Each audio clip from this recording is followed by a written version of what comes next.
Minamanmanan mo ba sila? Wala akong rason para gawin yun. Panahon na para simulan ang ikalawang plano. Huwag ka mag-alala. Kumilos na ang gobyerno namin. Bukas ng umaga, siguradong manginginig ang lahat. Manginginig sila sa takot.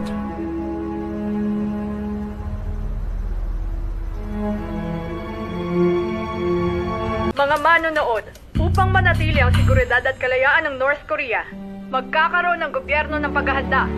Malaking paghahanda pagkatapos ng 30 araw, magsasagwa ng nuclear test. Ang test na ito ay hindi pa nakikita ng lahat. Ngayon pa lamang ito masusubukan. Ginagawa ito upang mabigyan ng pag-asa ang ating mga mamamayan para sa pagbuo ng isang matatag na bansa. Gusto po kayo makausap ng Pangulo. Hello, si Samuel Jangtao. Anong nangyayari? Bakit bigla sila nagsasagawa ng nuclear? Paumanhin. Hindi ko rin inaasa ang mangyayari ito. Pumunta ka rito ngayon. Sige po, pagkatapos ng meeting. Pumunta ka lang ngayon din!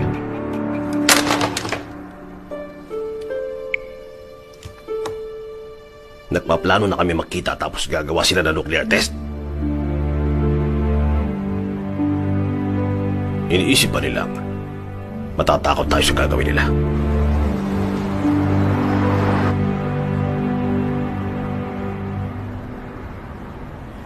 Nagmamadali naman yata ang North Korea. Masyadong desperado.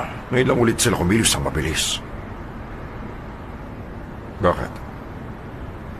Akala ko hindi nahihigit sa missile bomb ang gagawin nila. Kung mananakot sila, malakas ang gagamitin nila. Natatakot ako magdulot ito ng matinding tensyon sa dalawang bansa. Premier Jiang, hindi malabong mangyari uli ang nangyari 20 years ago. Wala kang dapat ipag-alala. Ilang beses nang gumawa ng ganito ang North Korea, pero wala namang ginawa ang Amerika. Hindi magtatagal ang ingay nila.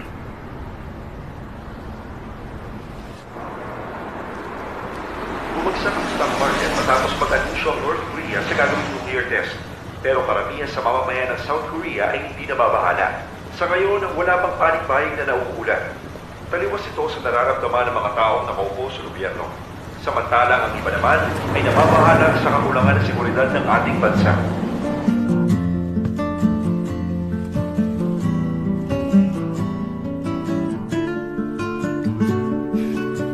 Masarap yan kung may kasamang dried seaweed.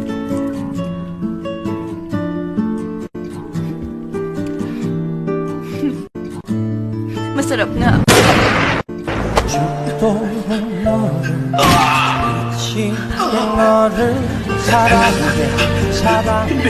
lang ang nag-iisa sa puso ko. Dr. John Paul. Stacy!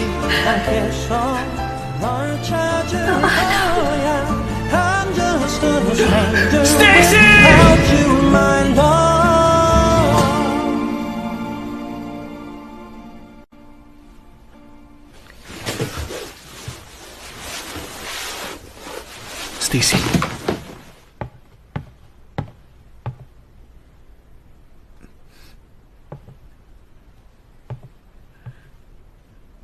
Stacy! Stacy!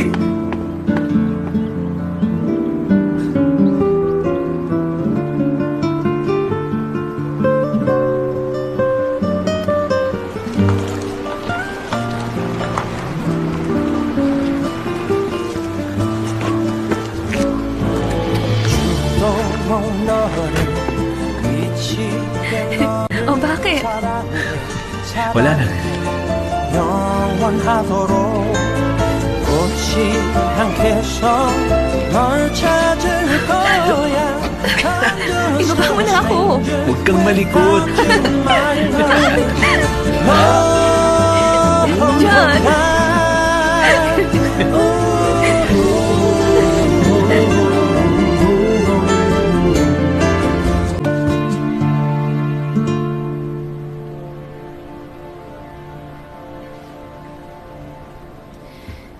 Kailan mo nalaman na ako to?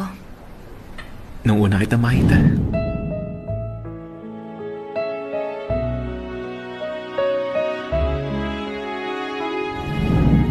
Talaga? Saan kaya tayo pupunta? Iyahatid kita sa ospital. Sa ospital? Pumasok ka. Kailangan ka ron. Iisipin ng mga tao na ikaw nga si Stacy kung hindi na ako bumalik pa sa ospital. I'm sorry, John.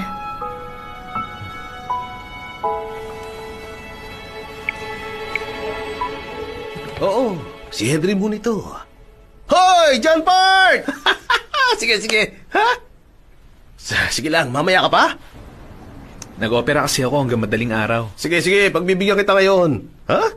Pero, may party tayo mamaya, ha? Maliwanag? Kaya kailangan mong pumasok. Mamaya hapon. Kita-kits. Okay? Tara na. Saan? Kahit saan. Oo, sige, tara. Kahit saan.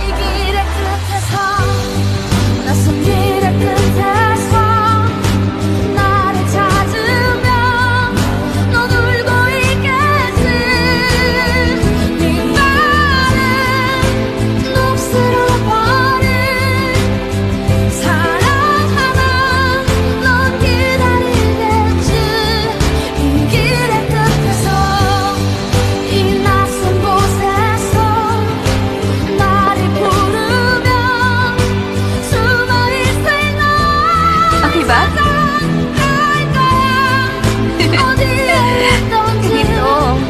조금만 기다려 나를 부르면 숨어있을 널 거야 어디에 있던지 조금만 기다려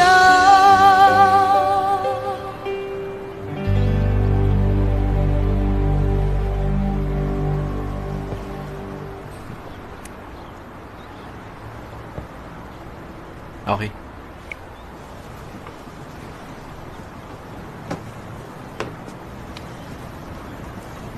Ba't hindi ka nagtatanong? Nang ano? Bakit ako si Carrie Han at hindi si Stacy Song? At bakit nandito ako? Gusto mo bang sabihin? Tingin ko dapat mong malaman. Hindi na mahalaga sa akin ang mga yon.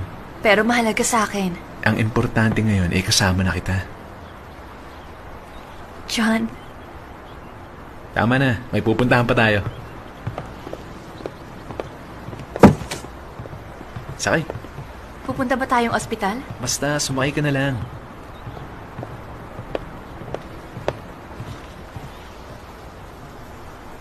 Huwag kang mag-alala.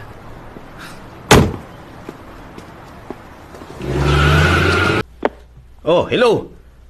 Oo, ako nga to. Basta siguraduhin mo maayos ang lahat mamaya, ha? Nakuha mo ba yon? Huwag kang mag-alala sa presyo.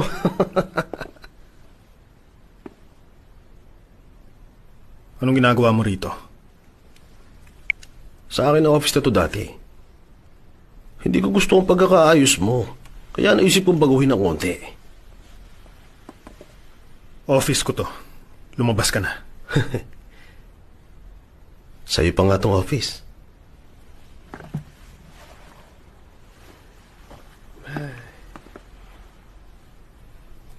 May pa-dinner nga pala ako mamaya. Sana makapunta ka. Narinig kong lilipat ka ng branch. Responsibilidad ko.